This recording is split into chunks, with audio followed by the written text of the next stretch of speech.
તો વાત કરીએ બનાસકાંઠાની તો બનાસકાંઠાના થરાદમાં પણ ભારત બંધને મિશ્ર પ્રતિસાદ મળ્યો છે। ત્યારે અનુસૂચિત જાતિ સમાજ દ્વારા રેલી યોજી આવેદનપત્ર આપવામાં આવ્યું છે। જ્યાં એસટી અનામત જે છે તેમાં ક્રિમિલિયરનો નિર્ણયનો વિરોધ કરવામાં આવ્યો છે। ત્યારે મોટી સંખ્યામાં આગેવાનો યુવાનો જોડાયા હતા। જ્યાં રેલી યોજી નાયબ કલેક્ટરને આવેદનપત્ર અપાયું। સુપ્રીમ કોર્ટે જે ચુકાદો આપ્યો છે જે રિઝર્વેશનની અંદર પેટા રિઝર્વેશન આપવાની બાબત ક્રિમિનલની જે બાબત હોય એ બાબતે આજે રજૂઆત ત્યાં સરકાર સુધી પહોંચાડવા માટે મહામહિમ સુધી પહોંચાડવા માટે સૌ ભેગા થઈને આવેદનપત્ર આપ્યું।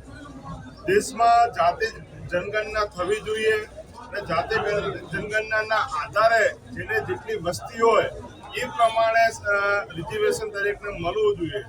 જે સંવિધાનની અંદર જે હકો આપ્યા છે એ હકો પર કોઈને પણ છીનવવાનો અધિકાર નથી અને જે સમગ્ર દેશના એસસી સમાજના લોકોની લાગણી છે એને ધ્યાને લઈ હું તો વિશેષ સત્ર બોલાવીને પણ આ જે સુપ્રીમ કોર્ટે જે ચુકાદો આપ્યો છે એના ઉપર મંથન કરવું જોઈએ અને દરેકને પોતાનો અધિકાર મળવો જોઈએ। સંવિધાનમાં ક્યાં છેડછાડ ના થાય એના માટે સરકારે ખાસ ધ્યાન રાખવું।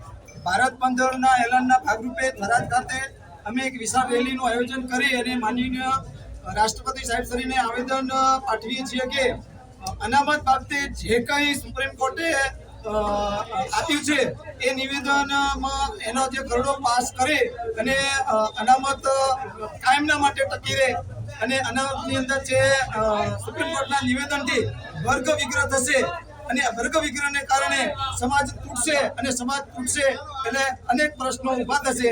એના કરતાં આ સરકારે વિચારી અને અનામત વિશે કોઈ પણ પ્રકારના જે રજૂઆતો છે અમારી માગણીઓને લાગણીઓને સ્વીકારે એવા સાથે અમે આજરોજ થરાદ ખાતે આવેદનપત્ર આપ્યું છે। બાબુભાઈ ભાટિયા ટીમ સેના થરાદ।